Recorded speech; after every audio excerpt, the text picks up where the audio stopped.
आप देख रहे हैं देश लाइव, देश की आवाज। अस्सलाम वालेकुम, आदाब, नमस्कार, सत श्री अकाल। देश लाइव में आपका स्वागत है। मैं हूं सहल कुरैशी। दोस्तों, मणिपुर पिछले 4 महीनों से सुलग रहा है, जल रहा है, लेकिन हमने देखा महापुरुष किस तरीके से विदेश से आए लोगों के साथ में बिजी हैं, विदेशों में जा रहे हैं, लेकिन उनके राज्य का, उनके देश का एक राज्य लगातार 4 महीने से जल रहा है। वहां पर हजारों लोग बेघर हो चुके हैं और 150 से ज्यादा लोगों की वहां पर हत्याएं हो चुकी है, लेकिन उसके बावजूद महापुरुष खामोश है। और कई सवाल उठने लगे हैं कि आखिरकार ऐसा तो क्या है कि हमारे महापुरुष कुछ भी कहने के लिए तैयार नहीं है। 180 लोगों की मौत हो चुकी है और तकरीबन 67,000 लोग बेघर हो चुके हैं मणिपुर की हिंसा को लेकर। हमने पहले आपको बताया था कि दो समुदायों को लेकर जो है वो ये तमाम चीजें शुरू हुई थी, कुकी और मेइतेई। ये दो समुदायों को, अलग अलग 2 समुदाय हैं। जो कुकी समुदाय है वो चूंकि आदिवासी समुदाय है, इसलिए उसको अलग अधिकार मिले हुए हैं। आप इस खबर को समझिएगा, कहीं ना कहीं ये आपको आगे जाकर कनेक्ट करेगी यूनिफॉर्म सिविल कोड से। ये दिखाया जा रहा है हिंदू भाइयों को कि यूनिफॉर्म सिविल कोड से मुसलमानों को सबसे ज्यादा नुकसान होगा, लेकिन माफ करिएगा मेरे अनभक्त भाइयों, मुसलमानों से ज्यादा नुकसान यूनिफॉर्म सिविल कोड का मेरे दलित और आदिवासी भाइयों को होने वाला है।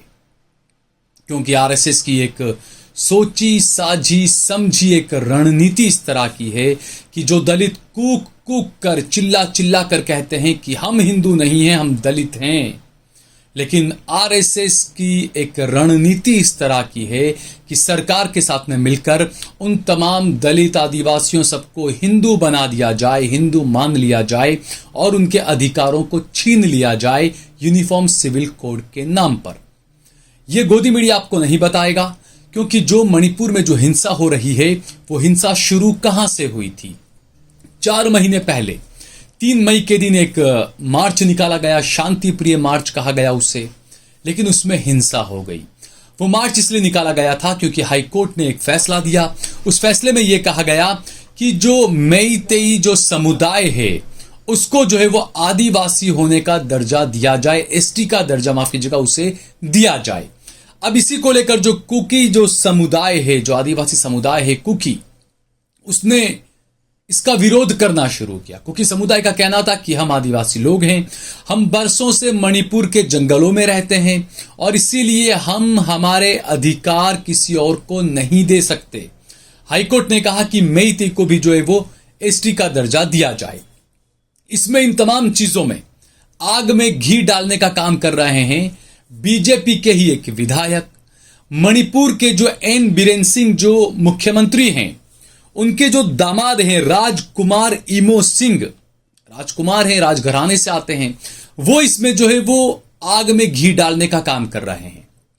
इतना दंगे वहां पर हो रहे हैं, हिंसा हो रही है, 180 से ज्यादा लोगों की मौत हो चुकी है, लेकिन यहां पर ही मुख्यमंत्री जी के दामाद ने एक नई बहस छेड़ दी है। उन्होंने कहा है कि ये जो कुकी समुदाय के लोग हैं, ये बहुत ज्यादा सारी जमीन इनके पास में है, इनके इलाकों में हम कोई जाकर जमीन नहीं खरीद सकते हैं, जबकि ये हमारे इलाकों में आकर जमीन आराम से खरीद सकते हैं। तो इसलिए 1960 का बना जो कानून था जमीनों को लेकर, उस कानून में संशोधन किया जाना चाहिए। मणिपुर भूमि राजस्व और भूमि सुधार अधिनियम को इंफाल घाटी के निवासियों के खिलाफ कम कठोर बनाने की जरूरत है, ये कहा है ईमो ने, जो राजकुमारी इमो सिंह, उन्होंने ये बात कही है। और इसको लेकर उन्होंने जो राज्य के 60 विधायक हैं, उन तमाम 60 विधायक को एक पत्र लिखा है और कहा है कि एक नया कानून संसद से हमें पास कराना चाहिए, आप हमें सहयोग दें। यानी जमीन का विवाद, अब जमीनें किसको दी जा रही है ये हम सबको पता है। अनभक्त जो खुश हो रहे थे कि G20 के अंदर अलग अलग पोर्ट को लेकर, पूरे यूरोप को जोड़ने को लेकर एक एग्रीमेंट किया गया है, लेकिन आप सोचिए कि उस एग्रीमेंट से पहले किस तरह का माहौल बनाया गया। तमाम देश के पोर्ट्स किसको दे दिए गए, मुंद्रा पोर्ट किसके पास है, अलग अलग पोर्ट्स किसको दिए गए या किसको दिए जा रहे हैं। तो G20 में जो पोर्ट्स को जोड़ने का जो काम बताया जा रहा है और जो बताया जा रहा है कि यूरोप को भारत के साथ जोड़ने का काम, उसमें एक व्यक्ति का नाम सबसे ज्यादा बढ़ चढ़कर सामने आ रहा है, जिस पर राहुल गांधी लगातार निशाना साधते रहते हैं। बहरहाल ये तमाम वही चीजें हैं दोस्तों, जमीनों को छीनना, गरीबों की, आदिवासियों की, दलितों की जमीनों को छीन लेना, मुसलमानों की जमीनों को छीन लेना। 2002 के बाद तो गुजरात में एक नारा चला था और उसमें यह कहा गया था कि बांडियाओं ने जमीन विहोणा करी नाखो, यानी कि मुसलमानों को बिना जमीन का कर दो, उनके पास में जमीनें नहीं रहनी चाहिए। तो ये जो अशांत धारा और ये तमाम चीजें हैं, हेरिटेज सिटी अहमदाबाद को बनाया जाना, ये सब उसी से जुड़ा हुआ है दोस्तों। और सबसे अहम बात हम ये देखेंगे कि जो G20 की बैठक हुई और उसके अंदर जब महापुरुष बैठे हुए थे और महापुरुष के पीछे लिखा हुआ था भारत 2023 इंडिया, भारत भी लिखा था, इंडिया भी लिखा था, अनुभक्तों को तमाचा तो था ही, लेकिन उसके साथ आप देखिए one earth, one family, one future. आपको याद आ रहा होगा वन वर्ल्ड ऑर्डर। ये तमाम चीजें कनेक्टेड हैं दोस्तों। किस तरीके से जमीनें छीनी जाए, किस तरीके से जो किसान जो पूरी दुनिया को अनाज देता है उसको गरीब से गरीब रखा जाए, उसको बिल्कुल पीछे धकेल दिया जाए, और जितनी भी जमीन, जायदाद, पैसा जितना भी है वो चंद लोगों के हाथ में दे दिया जाए। यही वन वर्ल्ड वन ऑर्डर, और उसी को हमारे महापुरुष भी आगे बढ़ा रहे हैं। तो ये जमीनों का विवाद, जमीन से विवाद चला कि बात ये कही गई कि किसी समुदाय को बीच में डाला गया कि आपको आपके अधिकार दिलाए जाएंगे और उनके नाम पर आदिवासियों से जमीनें छीनी जाए, और फिर वो जमीनें किसको दी जाएगी, क्या होगा, ये हम सबको पता है। और इससे आगे आप देखिए कि जब 10 विधायक मणिपुर के, जिन्होंने प्रधानमंत्री को खत लिखा, पत्र लिखा, और पत्र लिखकर यह कहा कि हमें शक है कि जो ये हिंसा हो रही है कुकी समुदाय के खिलाफ मणिपुर के अंदर, यह हिंसा राज्य प्रायोजित है और इसीलिए हमें जो यहां का जो प्रशासन है उस पर भरोसा नहीं है। 10 विधायकों ने इसको लेकर पत्र लिखा प्रधानमंत्री नरेंद्र मोदी को, लेकिन कोई सुनवाई नहीं, क्योंकि महापुरुष अभी बिजी थे G20 में, फोटो छपवाने में, फोटो खिंचवाने में। तो ये जो विधायक हैं जिन्होंने इसका विरोध किया, उसमें से 7 विधायक खुद बीजेपी के हैं दोस्तों। सत्तारूढ़ पार्टी जो मणिपुर में एन बीरेन सिंह जो मुख्यमंत्री हैं, उन्हीं की पार्टी बीजेपी, या बीजेपी के सपोर्ट से बने या जो भी, तो बीजेपी के 7 विधायक शामिल हैं जो विरोध कर रहे हैं वहां के प्रशासन का, और वो कह रहे हैं कि राज्य प्रायोजित दंगे हैं। आप समझिए इस बात को दोस्तों। पिछले दिनों एक सांसद ने उठकर भी कहा था कि संसद में हमें बोलने नहीं किया गया, मणिपुर के मामले पर बोलने नहीं दिया गया। कई बीजेपी के नेताओं ने, सांसदों ने, विधायकों ने यह भी कहा कि राहुल गांधी मणिपुर पर हमारी आवाज को उठा रहे हैं, जबकि महापुरुष तो बिजी हैं, बहुत ज्यादा व्यस्त हैं। वो 180 लोग देश के मरे तो मरे, फर्क नहीं पड़ता। 180 विदेशी जो आए हैं उनके साथ में फोटो खिंचवाना है। अब वो बात अलग है कि उनकी पत्नी को आप कहें कि आइए हमारे पास में यहां पर फोटो खिंचवाइए, वो पत्नी चली जाए वहां से और हमारे साहब ऐसे देखते रह जाएं, तो ये तो आम चीज है, कोई बड़ी बात नहीं है। इससे पहले जापान के प्रधानमंत्री के साथ में भी हुआ था ऐसा। अहमदाबाद की जो सीधी सैयद की जालाली मस्जिद ने बुलाया था और वहां पर हमारे प्रधानमंत्री दिल से चाह रहे थे कि जापान के प्रधानमंत्री की पत्नी उनके बगल में खड़ी हो जाए, लेकिन वो खड़ी नहीं हुई। प्रधानमंत्री जी को खूब उसने नचाया, डांस करवाया।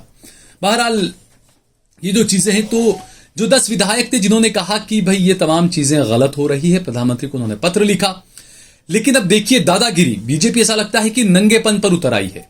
जो एन बीरेन सिंह के जो दामाद है, जो मुख्यमंत्री है मणिपुर के एन बीरेन सिंह, उनके जो दामाद हैं राजकुमार इमो सिंह ने जो है वो इन 10 विधायक को धमकी दे दी है कि आप लोगों ने जाकर मिजोरम के मुख्यमंत्री से क्यों मुलाकात की। आप लोगों को अगर यही लगता है कि ये तमाम यहां की उसकी वजह से हो रहा है, प्रशासन की वजह से हो रहा है, प्रशासन को बदलना चाहिए, अगर आपको ऐसा लगता है तो आप मणिपुर की विधानसभा से इस्तीफा दे दीजिए, मणिपुर से चले जाइए, किसी और राज्य से जाकर आप चुनाव लड़िए। यह कहा गया है। आप सोचिए, ये नंगेपन की हद देखिए आप, कि जिस समुदाय के लोगों को मारा जा रहा है, जिस समुदाय के 60,000 से ज्यादा लोगों को बेघर कर दिया गया है, उस समुदाय के 10 विधायक आवाज उठा रहे हैं इंसाफ के लिए, प्रधानमंत्री को पत्र लिख रहे हैं, तो बीजेपी का एक नेता, बीजेपी के मुख्यमंत्री का एक दामाद नंगेपन से कहता है कि आप इस्तीफा देकर चले जाइए इस राज्य से, आप कहीं और जाकर चुनाव लड़िए। तो आप ये हठधर्मी इसे कह सकते हैं। और किस तरह का माहौल बनाया जा रहा है, किस तरीके से ये जो दो मोटा भाई छोटा भाई है ना, इनका हमेशा से ये रहा है, शुरू से इनका किरदार ये रहा है कि जब इनके खिलाफ कोई खड़ा हुआ तो इन्होंने उसका मुकाबला खुद ने नहीं किया, इन्होंने किसी एक दुश्मन को पैरेलल उनके मुकाबले खड़ा किया है, ताकि वो दो अंदर अंदर लड़े, नाम किसी और का दिया जाए, काम खुद का करवा लिया जाए। यही है गुजराती खून में व्यापार। अब खून में और क्या क्या चीजें मैं क्या बताऊं, कैसे बताऊं, आप खुद देख रहे हैं। बहरहाल मणिपुर जल रहा है, किसी को परवाह नहीं है। गोदी मीडिया ये खबरें आपको दिखाएगा नहीं। अगर आपको यह खबर पसंद आई हो तो इसे ज्यादा से ज्यादा शेयर करें, इस पर कमेंट करें, इसे लाइक करें। अगर आपने हमारा चैनल देश लाइव सब्सक्राइब न किया हो तो हमारे चैनल को जरूर सब्सक्राइब करें। सोशल मीडिया के तमाम प्लेटफॉर्म्स पर, फेसबुक पर, ट्विटर पर, इंस्टाग्राम पर, एक्स पर आप देश लाइव के पेज को जरूर फॉलो करें। इसके अलावा सहल कुरैशी और सहल कुरैशी ऑफिशियल पेज को भी जरूर फॉलो करें।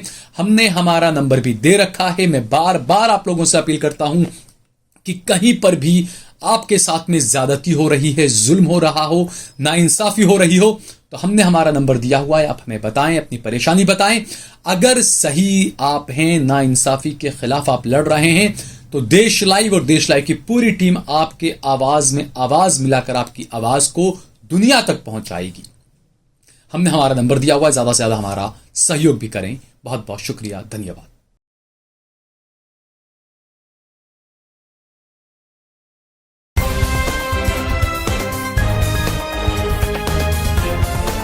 देश और दुनिया की तमाम छोटी और बड़ी खबरों के लिए हमारे चैनल को सब्सक्राइब करना न भूलें और बेल का बटन जरूर दबाएं।